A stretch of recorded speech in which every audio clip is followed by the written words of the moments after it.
या बातमीचे प्रायोजक आहे latest article, Sudhakar complex, bank of इंडियाच्या ATM खाली 7 रस्ता, सोलापूर. बागे मदिना बहुउद्देशीय सामाजिक संस्थेच्या वतीनं शास्त्रीनगर येथे करिअर गायडन्स कार्यक्रमाचं आयोजन करण्यात आलं. या कार्यक्रमामध्ये बागे मदिना बहुउद्देशीय सामाजिक संस्थेचे अल्ला बख्श मुल्ला, मोहम्मद पेरमपल्ली, गफार चितापुरे, सैपन शेख, रफीक चकोले, फारूक सय्यद यांच्यासह इतर मान्यवर उपस्थित होते.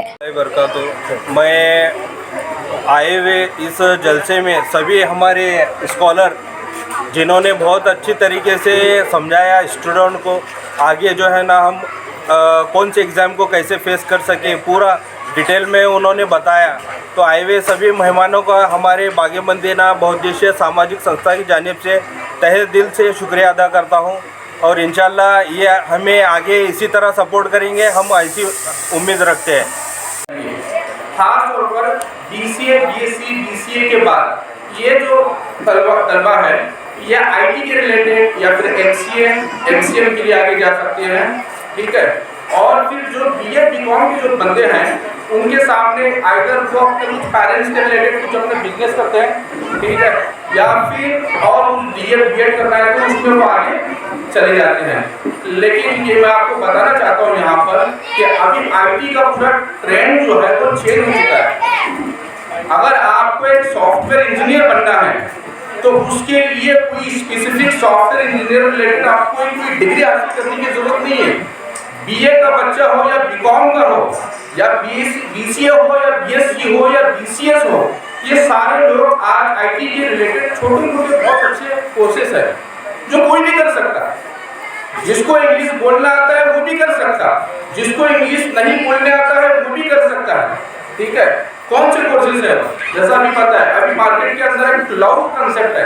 कौन सा कंसेप्ट है? क्लाउड कंप्यूटिंग और Hadoop technology, Linux admin, Unix admin, Oracle DBA, apps DBA, rack DBA, Java developer, ये कुछ कोर्सेज है. ये आपके सामने नए नए हैं, लेकिन अगर हमको ये चीज़ों पर आगे बढ़ना है, ये वर्डिंग मैं आपके दिमागों में बिठाना चाहता हूँ इसे. अभी इसके बाद ये आपकी जिम्मेदारी है कि आप इनके ताल्लुक से अपने रिश्तेदारों के अंदर या फिर अपने दोस्त अहबाबों के अंदर या फिर अपने मोहल्ले के अंदर जो भी IT के रिलेटेड बंदे हैं जो जॉब करते हैं, अल्हम्दुलिल्लाह उनके पास भी जाइए या फिर हम यहाँ पर अवेलेबल है इसी काम के लिए है कि BA BCom के बाद के साथ कौन सा कोर्स करना है. सिंपल कोर्सेज मैंने वापस से आपके लिए रिपीट कर रहा हूँ कि क्लाउड एडमिन, ओरेकल DBA, और ये कोर्सेज भी बहुत ईजी है. इसमें कोई स्पेसिफिक मैथ्स की जरूरत नहीं है आपको. बच्चे डर जाते हैं, खास तौर पर हम जब बच्चों से मुलाकातें करते हैं और उनसे बात करते हैं तो ये बातें हमारे सामने आती है कि सर उसमें मैथ्स है. तो मैथ्स को सब में बड़ी चीज़ तो सर मैथ्स ये कोई रॉकेट साइंस नहीं है. इंशाल्लाह अब ये चीज़ नॉर्मल चीज़ है, हम लोग उसको क्रैक कर सकते हैं. सभी के लेक्चर्स में टेक्निकली नॉन टेक्निकली सब चीज़ें हुए हैं यहाँ पे. तो मैं भी अपनी लाइफ का एक्सपीरियंस आपसे शेयर करना चाहता हूँ. जैसे कि मैं पेट्रोलियम इंजीनियर हूँ और मेरी लाइफ मैं तो उर्दू मीडियम से पढ़ा हूँ. उर्दू मीडियम स्कूल के बाद होता क्या है ये मुझे शेयर करना है. आपको आगे रहना कैसे, वो एग्ज़ाम क्रैक करना है, जो क्रैक किया उन्हें मुबारकबाद, और जो प्रिपरेशन कर रहे हैं उनके लिए बेस्ट ऑफ लक. तो थोड़ा सा मेरा भी एक्सपीरियंस है कि आगे जो बच्चे उर्दू से निकल के आगे निकलते हैं, हॉस्टल जाते हैं या गैर अलग अलग मज़हब के लोगों के साथ मिलते हैं या उनके साथ पढ़ाई करते हैं, तो जो दुश्वारियाँ आती हैं, जो मुश्किलें आती हैं, वो थोड़ा सा मैं आपको शेयर करूँगा. और मेरे उस्ताद भी सामने बैठे हैं उस्मान सर. तो चलो फिर मैं बताता हूँ कि अब यहाँ से आपको है ना, आप जितने भी लोग हैं उर्दू मीडियम से पढ़े हैं, अब आगे आप जा रहे हैं, हॉस्टल जा रहे हैं, आपके लेक्चरर अब उस्मान सर नहीं रहेंगे, आपको पढ़ाने वाले प्रोफेसर अब उस्मान सर नहीं रहेंगे. वो अलग अलग मज़हब के लोग होंगे. वो प्रोफेशनली आपको एजुकेशन देंगे. क्या देंगे? एजुकेशन देंगे. तालीम, दुनियावी तालीम और दीनी तालीम दो अलग चीज़ें हैं. जब आप दुनियावी तालीम सीख रहे हैं तो उसमें दीनी जो आप मिक्सचर आप अभी बता रहे थे कि दीनी मिक्सचर होता है, उसमें बहुत से लॉसेस भी होते हैं. लॉसेस क्या होते हैं? हम ज़्यादातर जो टाइम है वो ये हदीस वो हदीस ज़ईफ़ है सही है करते करते अपना करियर बर्बाद कर चुके हैं बहुत से मेरे दोस्त भी. तो आगे से जो है आपको यहाँ से देखिए जो कौम की हालत है माशी तौर पर, फाइनेंशियली तौर पर बहुत कम है. हम अभी आपको आगे जाके कम्पीट करना है, तो ये सब चीज़ें आपको मद्देनज़र रखना है कि हर मज़हब का आपको रिस्पेक्ट करना है। जब आप एक ग्रुप में हैं, आप हॉस्टल में या कॉलेज में, तो अपने आप को अलहदा ना करें,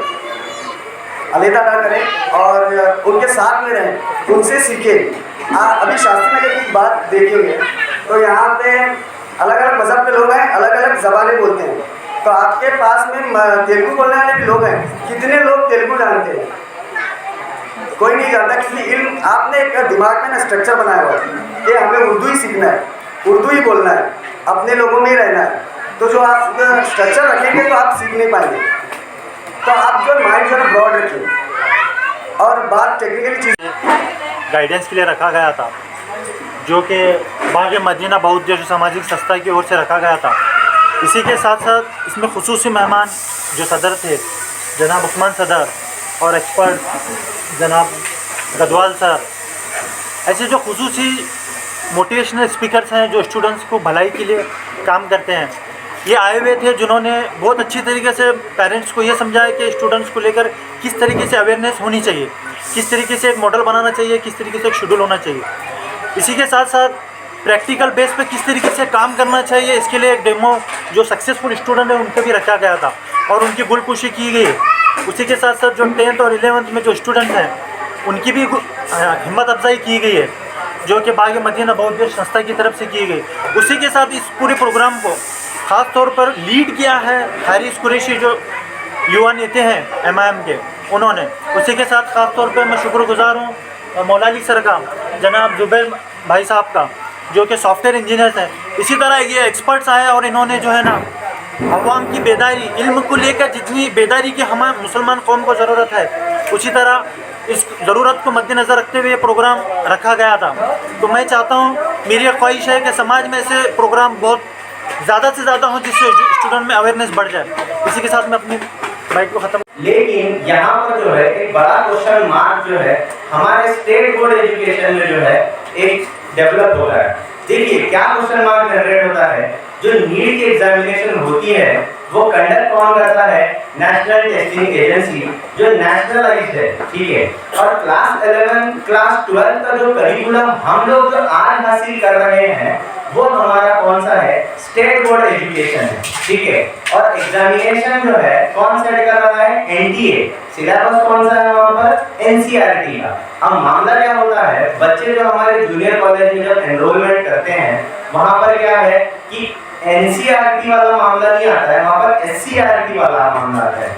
जो बच्चे क्लास 11 और क्लास 12 में स्टेट बोर्ड एजुकेशन करिकुलम जो है वो वहाँ पर एनरोल करते हैं, और मामला कहाँ पर पेश आ रहा है आपका? NCERT वाला मामला जो है वो थोड़ा सा जो है वीक गिरने लगता है। तो आप लोग जो है जब आपका क्लास 11 और क्लास 12 की एग्जामिनेशन जो है बेसिकली 2 साल के करिकुलम में जो नीट देने वाले हैं आप, और JEE एग्जामिनेशन देने वाले हैं, करिकुलम कौन सा है आपका वहाँ पर?